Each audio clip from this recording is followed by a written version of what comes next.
Hello, my friend. So, Kat Von D made a video, and in that video, she said she was going to clear the air about the controversies that have surrounded her over the years. And I watched the video, I watched it all the way through, and I was so disappointed in the things that she didn't talk about, the things she didn't address, the things she didn't answer. So what we're gonna do today is we're gonna lay it all out on the table so that you have the facts in order to make your own opinion about what you think. So if that sounds interesting to you, oh, hang tight, we're getting into it right now. Oh my goodness, it is going to be a controversial video today. I know that there are going to be people that are going to disagree with my opinions, agree with my opinions. I'm just gonna tell you how I feel, but this is really more about you and you getting the facts so that you can make an educated opinion for yourself. As you know, I do have a makeup channel here on YouTube. Kat Von D is a brand owner, and when I did my video on cancel culture, I promised you that I would bring light to the brand owners that own the cosmetics that either I review or are available for purchase. There are a lot of people that choose to purchase based on the owner's behavior, past beliefs, etc. So that's why I'm making this video, so that you can make an educated purchasing decision. So as you can see, the video was focused on the accusation that she is an anti-Semite and also that she is anti-vaccinations. She spent the majority of the video talking about the anti-Semitism. Her first misstep was when she talked about how she was not an anti-Semite, but then went off on a tangent about how she's Latina. And to me, I feel like that was kind of insinuating that because she's Latina, she can't be anti-Semitic, which makes absolutely no sense. They're not related. They're not linked. Just I don't get that at all. That was quite irritating. After that, she went into a very, very long story about her relationship with Ami James, who was the main shop owner on Miami Ink., which was the TV show that she was on in 2008. 2008. I had my daughter in 2008. She's 10. She's about to turn 11. She has gone through all of her elementary school career in the time since Miami Ink. Aired. It's insane that she spent all that time talking about something that was that old. If the only reason why people thought she was anti-Semitic was because of this alleged photo she had autographed for this person that she disliked with a hateful comment about Jewish people because he is Jewish, if that was the only thing that she was accused of being anti-Semitic for, then yeah, I get it. But there are a lot of other things that she didn't talk about. And she kind of brushed it off as this is the reason, and now I've told you the truth, so now you know I'm not anti-Semitic. Girl, really? So first off, she's known for dating people that have Nazi connections and or have made Nazi jokes, things like that. There's a guy named Jesse James that was on a television show at one point. He was married to Sandra Bullock, and there's a photo of him with a Nazi hat on doing the Nazi salute. I will put that photo up for you so you can see it. Supposedly his lawyer said that the hat was a gift, a gag gift from his Jewish grandfather. That's up to you whether you want to believe that or not.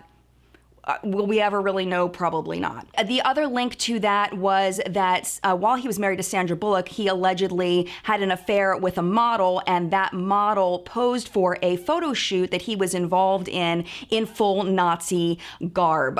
So does that reflect on Kat Von D that she dated this guy for a significant period of time? I don't know. That's up to you to decide, but that's the fact. The next is regarding her current husband. I'm gonna go ahead and put a photo on the screen now of her husband's neck tattoo.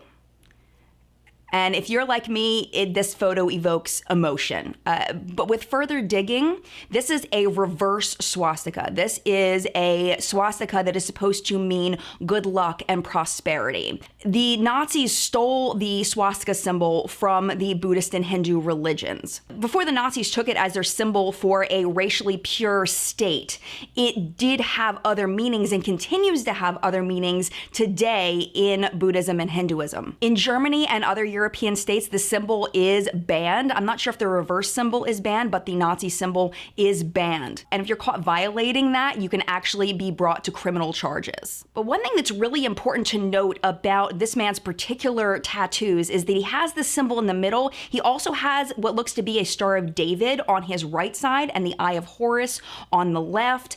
And also the swastika is blooming out of a lotus, which is a traditional flower that is celebrated in Buddhist culture. Hitler. So chances are when he got this tattoo, that was the meaning behind it. Now, this is where we all have to kind of have our own judgment. If you are getting a swastika tattoo in this day and age, you know that the swastika is connected to the Nazis. You have to know this. But is it his responsibility to make sure that people know that this isn't the same swastika as the ones the Nazis used, but the reverse one that the Buddhists and Hindu religions use? I've heard also that the regular swastika is even still used in the Buddhist and Hindu religions as well. So is this the symbol of anti-Semitism that everyone believes that it is? You have to make that decision for yourself. So now that we've talked about her relationships, let's talk about the choices that she's made. So she, at one point, put up a picture on Instagram. I'm not sure if it was on her Kat Von D Beauty site or on her personal site. I want to say it was Kat Von D Beauty, of some upcoming lipsticks. One of the lipstick shades was named Selektion, and it was spelled in the same way that the Germans spelled it in World War II. And the meaning behind that word was that it was the way that the Nazis selected people in order to go to death camps or to be executed. That word is banned in Germany. Like, you just don't say certain words associated with Nazi propaganda and things. You just don't say them in Germany. That's one of those words. She was going to name a lipstick after that and even put it up on social media. When there was outrage, she changed the name.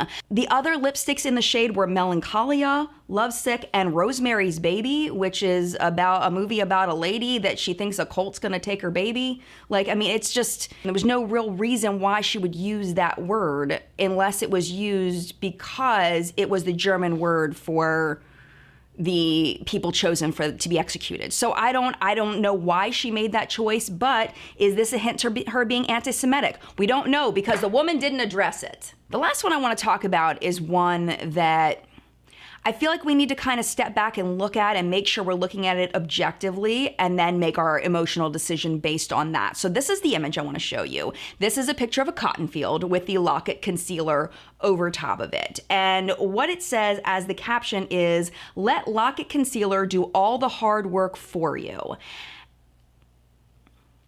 If I was marketing manager for Kat Von D Beauty, there's no way I would have let this run, but I'm trying to think of it from the perspective of the company. So cotton was a huge trend last year in designing and photographs. I remember seeing a lot of cotton centerpieces on Pinterest. It was like this big thing with cotton, and it wasn't, at least to my knowledge, racially motivated in any way. It's just people thought cotton looked cool and it was a trend.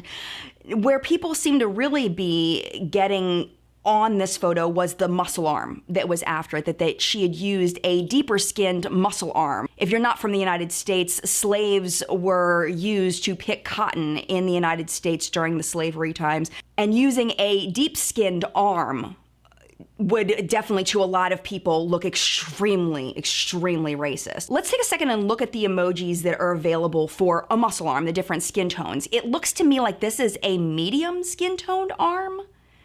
Does that make a difference? That's up to you.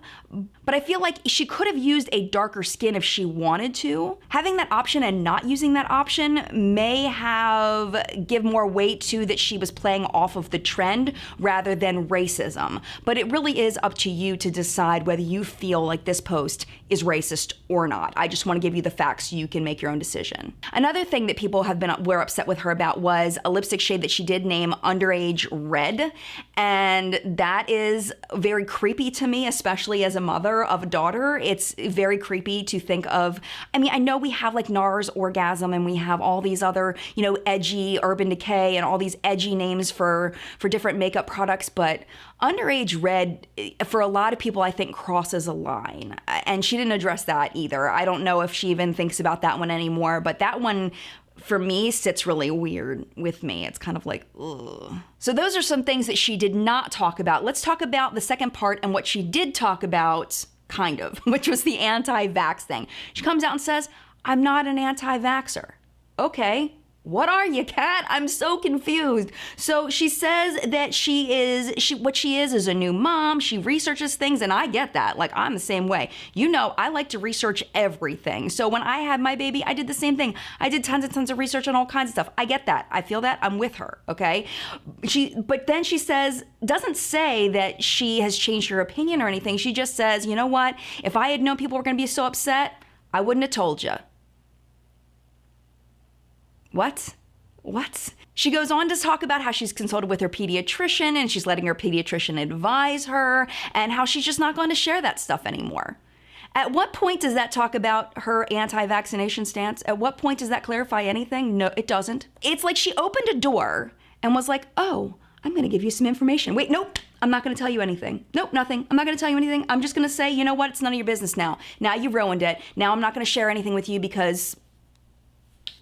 And you know what else is really, really weird about that video? She doesn't look at the camera once, like at all. What does that mean? Like, what does that mean? She's media trained. She was on a television show, for goodness sakes. The woman had her own television show and she doesn't look at the camera when she talks. What does that mean? I don't know. I feel like just seems like that just exacerbates the detachment that she has from everybody else out here that is wanting to know what's going on. And another big question I have is, why is she bringing all this up now? What is the real motivation for this? Is it because she really truly wants people to know that she's not an anti-vaxxer and that she's not an anti-Semite? Is that why she's putting this out there? Because she's hurt people by her actions? She's evoked emotions because she's feeling bad about things in her past? Or, you know, is it because her cosmetic company is not doing well? I know we've all seen her products discounted at Sephora. We've all seen them at TJ Maxx. We've all seen them at Marshall's, the discount stores.